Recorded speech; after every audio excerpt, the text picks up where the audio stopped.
Hey there, and welcome to 1 Week at Icy's 2 by Icymation. Now, I'm gonna be honest, I already played through the entirety of this game, but video recording issues have occurred, and I can't really use the footage because it's just a black screen.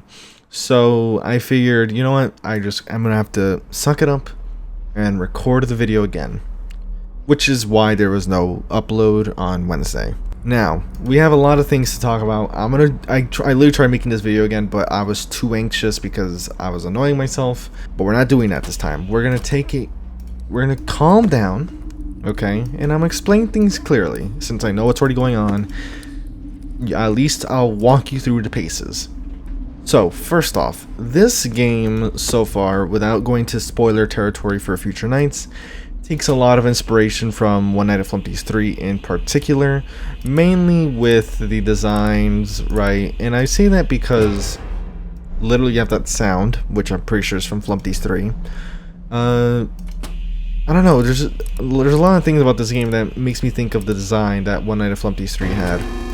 Like that as well. We have an exposure meter, which is very reminiscent of One Night at FLUMPTY 3.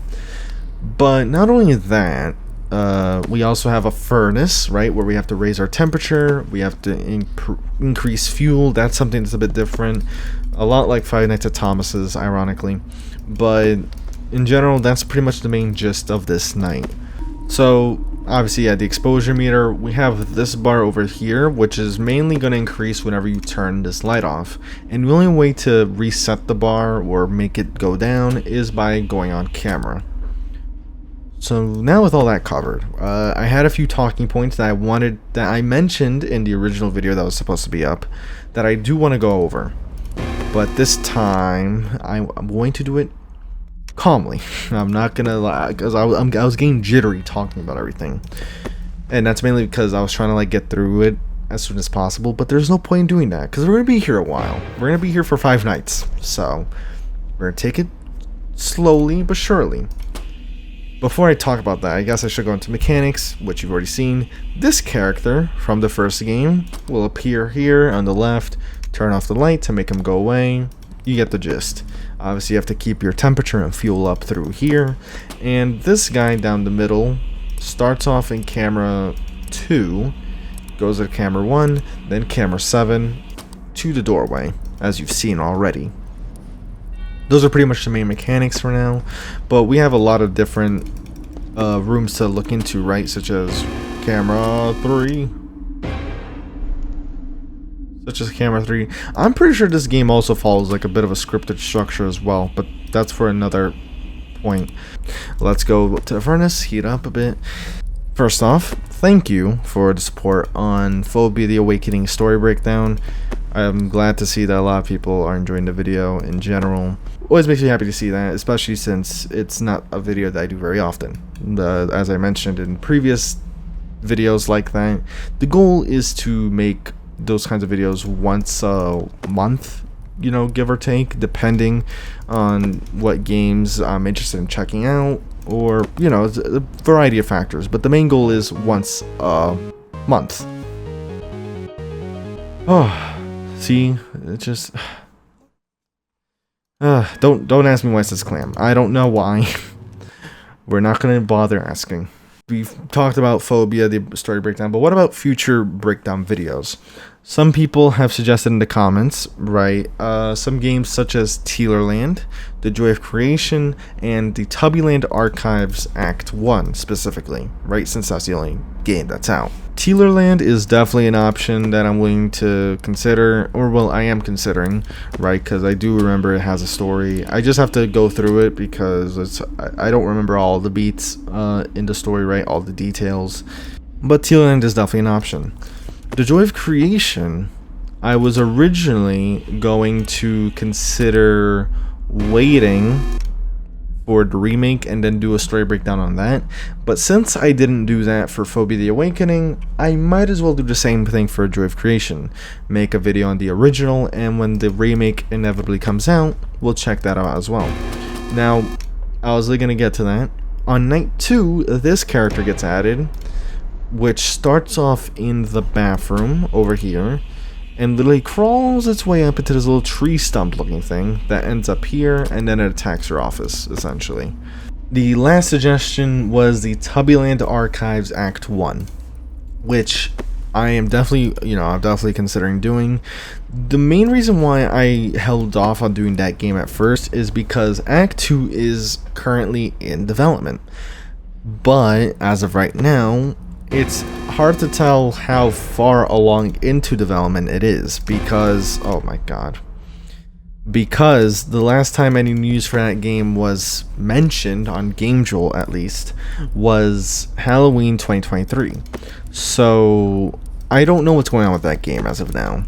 There are a lot of times where games literally fall off the face of the earth with no announcement or anything. I don't know if that's the case for Tubbyland Archives Act 2, but my point is, I can't wait for Act 2 to show up forever, right? The game, it's been in development for a while now. It could be in development for a lot longer at this point. So I figure I should do Act 1 story breakdown sooner or later. Now, as to which game I decide to tackle first, I guess you'll have to find out when the video comes out, I suppose. I'm not really sure myself, but I try not to, I guess, spoil things like that at the moment, right? Let it be a surprise which game I do first. Now, that pretty much covers everything I want to talk about with the story breakdowns. So let's just calm down, because that was perfect timing. Because I'm still kind of stressed. I don't know. I'm so annoyed at the recording issue that I've had with this game, just because it's like I did the Springlock Aftermath, right? And that video obviously was fine, with the exception that I screwed up the audio settings, and now I screwed up the display settings for that recording. So that's why it left me a little bit like I want to pull my hair out, but we're fine now. I'm turning off this light because I get the feeling that spider is gonna show up. There you go. Oh, no, I don't think so. Oh, wasn't expecting that. I don't know. I mean, it's just I get annoyed because, as I've mentioned many times now, part of the fun is showing my first experience with these fan games, especially ones that I've never heard of before. And so when that first experience is, once it happens, it happens. Everything else, I'm just here watching a game that I already know what's happening, right? There's no more mystery. There's no more like trying to find out how things work. And for me, like I see that as, that's not as entertaining as compared to me trying to actively figure out how things work out in a night. Even if it's super simple, like I still find that more entertaining as opposed to seeing me sit here and know exactly what to do and pretty much able to pull off the night almost perfectly. Which I literally tried recording this again and I died because my temperature went down, so clearly I can still screw up at this game. But my point is that it sucks when I can't show the first experience, right? Like that's kind of like what I like to do with these games, like in general. Like that's part of the fun of it, I think, right? Like especially if you're watching a video, maybe it's a game you don't know, and you're seeing it for the first time, you've seen the person play it for the first time, and I think there's a specific kind of entertainment in that. And when I can't provide that, it annoys me. Now, we have a new character on the scene, and originally I was confused as to where he goes. But essentially, he will go to the furnace. He pretty much works like another character in One Night at FLUMPTY 3, where he'll show up at the furnace, and you need to avoid the furnace while he's there. We'll most likely see him pop up here in a bit. For now, let's just focus on our coal, and see if we can spot him. Bingo, stay away. If you stay too long, he'll kill you, essentially. Of course, this just means you have to be a bit more careful with your fuel, because the last thing you need is for this to almost run out, and for him to be at the front and being like, yeah, you can't really be here now, can you? It's the last thing you want.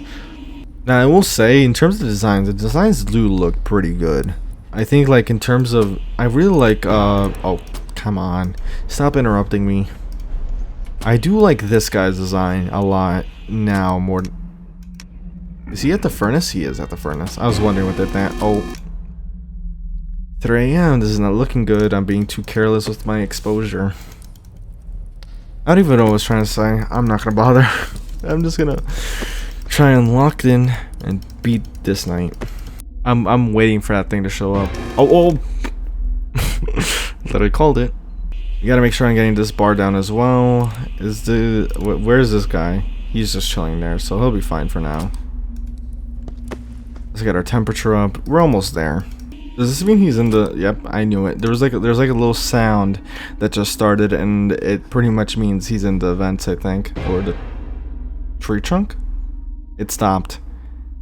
Yeah. Oh! Whatever that sound was, it stopped, so... At least now there is an actual audio cue for that spider thing.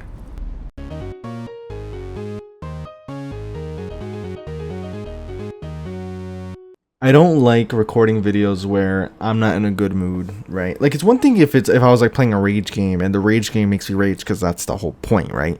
That you know, obviously that makes sense. But if I'm just frustrated in general and it has nothing to do with the game, I don't want to record because I don't want to show that. Like, I don't think that's entertaining for the viewer. It's not entertaining for me to do, right? So, you know, there's no sense in doing it. But in general, this is a game that I wanted to show, and I want to do the custom night for. Night 4. Oh, Jesus. What happens in night 4? I think in night 4, yep, there you go. We get die.exe, right? So we're getting hacked now. Again, a lot like One Night at FLUMPTY's 3. Sorry, if you want the furnace, should have just said so.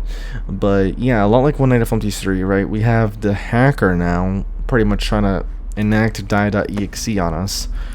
And aside from that, nothing else changes in this night, so it's pretty much the same. Maybe they're just a bit more aggressive, but night 5 is where things tend to change quite a bit, and you'll see what I mean in a bit. Goodbye now. There was like a cool thing that this snowman did. He had like a monstrous face, and now I can't find it anymore. Oh, hey there, I forgot about this camera frame.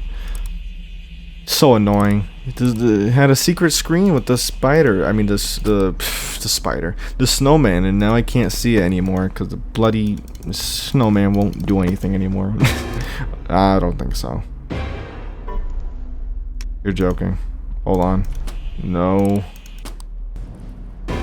Oh, Jesus. I got panicked by the die.exe shit. Not looking good for our exposure. Not looking good at all. There's also a bit of an audio cue, like you hear like some like distorted voices in the background when he's at the furnace. I do have to say I appreciate the audio design consideration, right? With like these, not just like blatant sound cues, but also like the subtle sound cues that give you a hint as to like, oh, they're near, right? I think that's also really done well. Hold on. I knew someone was gonna show up. See, like right now there's audio cue for the spider. So we're gonna turn off the light because he's there. See? What did I tell you? That's actually really cool. To be honest, I don't know if the first game had something like that. So, you know, to hear it in this is definitely, I don't know. There's a lot about this game that is a huge improvement over the first. First off, I didn't even mention this. It's night 4, and none of the characters are broken. Right? Everyone is moving as intended. So that's a good sign, right? Because obviously, I don't know what happened in that first game. It just got really weird with characters disappearing, then being enabled, or being disabled rather. It was very weird. And I don't know why. Alright, night 5, and it's in red this time. What might change now? Wait, what the hell? 294837 now. I don't even know what that means. And of course, here you go. The music has changed. The ambience has changed. It's all fiery now. And you hear laughter in the background. So, we're going to explain what happens here. There are 3 characters active. The spider. This guy. Oh, don't look at the shadow. The shadow IC and the main IC, I guess, like the one that we just looked at. Now, where'd he go? This character, basically. So this character can do two things. They can either go down here, in which case you have to use the lasers on the door, or they can go through here, in which case you have to pretty much flash him in the office, like right now. That's pretty much what you have to do. With the shadow that I just mentioned, you just have to avoid eye contact. And with the spider, nothing, because the spider is actually not working, oddly enough. They do have a mechanic, I can confirm that, but they're not in game for some reason. And I don't know why. If you don't see, you'll never see them show up in this doorway. So, wait a minute, where are they? Here they are. So when they go down this way, they're obviously going to go in through the doorway. You need to just shut off the lasers because you'll never see them standing in the doorway, right? There's no lights, essentially. So you just have to hope that they go back to stage, and then you just chill out.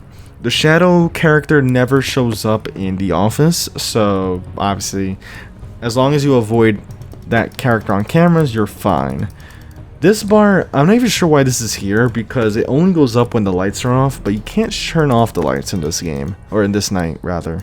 So, now that I think about it, that's a bit of a useless mechanic to include. Oh, and then we have this character, I forgot, the big egg from the first game. Pretty much how this character works, the more times you check cameras, the more he starts breaking out of the egg, essentially. So we already know he's gonna pretty much go for our side. Now we can wait a bit. Oh, and that's right, we still have hackers. Like in One Nights at Flumpty's 3, this is pretty much like the night where FLUMPTY pretty much goes and says, right, you know, if you want something done right, you gotta do yourself. And in this case, right, that's what's happening here almost. But I don't know, it's kind of, again, like the vibe is very similar, right? Because obviously in One Night at Flumpty's 3, you beat the main night, and then you get a bonus section of the night where Flumpty's out. The environment changes, a lot changes in general. So that's why I say that this has that vibe a lot, basically. Alright, he's gonna go for the side, so we can just wait for him to peep his head. Oh, we're trying, then the music changes because it's 6 AM. But in general, I guess in case you couldn't tell, this is a pretty easy night. Every time you hear the laughter, by the way, that shadow character moves. See? 7 AM. Actually, wait, wasn't that like super quick? Didn't it just turn 6 AM? I swear. Didn't it just turn 6 AM? What the hell was that? I swear that song is supposed to like fade out. That song like fades out and then the night ends. What the hell? Okay. Also, of course, we get the cast. And one of those characters, the black and white one, is called... Well, what is it called? It's called Suicide IC, which is like... Which is not the name I was expecting for that one. I don't know what... I mean, again, the names seem pretty obvious, but... Suicide IC, not what I thought. But yeah, is it the end? Who knows? Yeah, and then we get the star, basically. So, we go to extras, and we have characters, jump scares, and custom night. I'm leaving custom night for another video. That was always the original plan anyway. And in terms of characters, we can pretty much see here IC90 from Night 5. We have Suicide IC from Nights 1 through 4. Crawler IC, the spidery one. Panic IC, Lost Night, the one in the furnace, FLUMPTY IC, which only shows up in Night 5, and Shadow IC from Night 5, as well as Hacker IC, and then Spider IC, who doesn't really do anything in that Night 5, but you'll check here, if you go to Custom Night, you can see his mechanic right here. Spider IC starts in camera 3, but will go running into camera 8. Go to the furnace before he gets you. So obviously they had us trying to like basically say don't be in the office when the spider shows up, but obviously this never worked because the spider never moved. So maybe it'll work in custom night, only time will tell. And then of course we have jump scares, which we might as well go over, like Suicide IC, Dread IC, Crawler IC, Lost Night. I think that's FLUMPTY IC. This is probably Nighty IC. Or maybe this is FLUMPTY I see, I'm not entirely sure. That's Shadow I see as well. But of course, with all that said, that has been 1 week at ICs 2. I'll leave my thoughts for when we do custom night and see how the hardest night goes, pretty much. But of course, with all that said, I hope you did enjoy. If you did, leave a like, subscribe, all that good stuff. Lets me know you're enjoying the content and want to see more of it. If you haven't seen the story breakdown for Phobia the Awakening, I'll leave it in the description below. Of course, this game will be in the description below as well. And with that said, I'll see you in another video. Take care.